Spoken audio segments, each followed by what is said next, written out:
Praise the Lord. Yeshu Masih के teachings में से one of the teaching was regarding forgiveness. जी हाँ, क्षमा करना।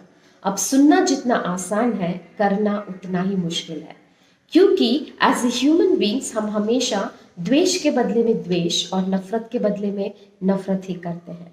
लेकिन बाइबल हमें सिखाती है लूक चैप्टर 6 वर्स 27 एंड 28 में कि हम अपने शत्रुओं से प्रेम करें, हम अपने सताने वालों के लिए प्रार्थना करें, और जो हमसे बुरा व्यवहार करते हैं उनके साथ हम भलाई करें, और जो हमें श्राप देते हैं उन्हें हम आशीष दें, और जो हमें एक गाल पर थप्पड़ मारते हैं उनकी और हम दूसरी भी कर दें।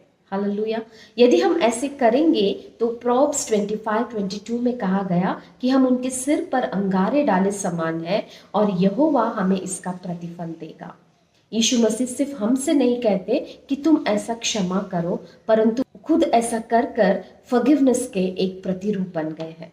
क्रूस पर रहते हुए भी यीशु मसीह ने उन लोगों को क्षमा किया जिन्होंने यीशु मसीह की निंदा किए, जिन्होंने उनका अपमान किए, जिन्होंने उसके सिर पर कांटों का मुकुट रखे, जिन्होंने उसे कोड़े मारे, जिन्होंने उनके हाथ और पैर में खिले टूके और जिन्होंने उन पर थूका, जिन्होंने उनकी दाढ़ी नोची। उन तमाम लोगों के लिए यीशु मसीह क्रूस पर रहते हुए भी पिता से प्रार्थना किया और कहा, है पिता, इन्हें क्षमा कर, क्योंकि ये नहीं जानते ये क्या कर रहे हैं।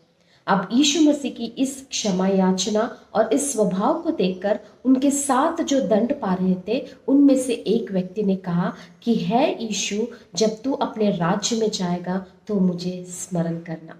न केवल वो, परंतु वो सूबेदार ने भी अंत में गवाही दिया और कहा कि निश्चय ये मनुष्य धर्मी व्यक्ति है। हालेलुया। यदि हम गाली के बदले में गाली और मार के बदले में मार ही दे तो इसका क्या प्रयोजन है। लेकिन यदि हम नफरत के बदले में प्रेम दिखाएं और इस प्रेम के स्वभाव से और इस क्षमा के स्वभाव से यदि किसी का मन परिवर्तन होता है तो क्यों ना हम क्षमा करें।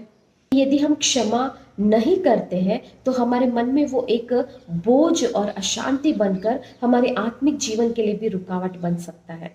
लेकिन यदि हम क्षमा करते हैं तो वो शांति और आनंद से हमारा हृदय भर जाता है, जो सारे समझ से परे है। Bible is very clear about this.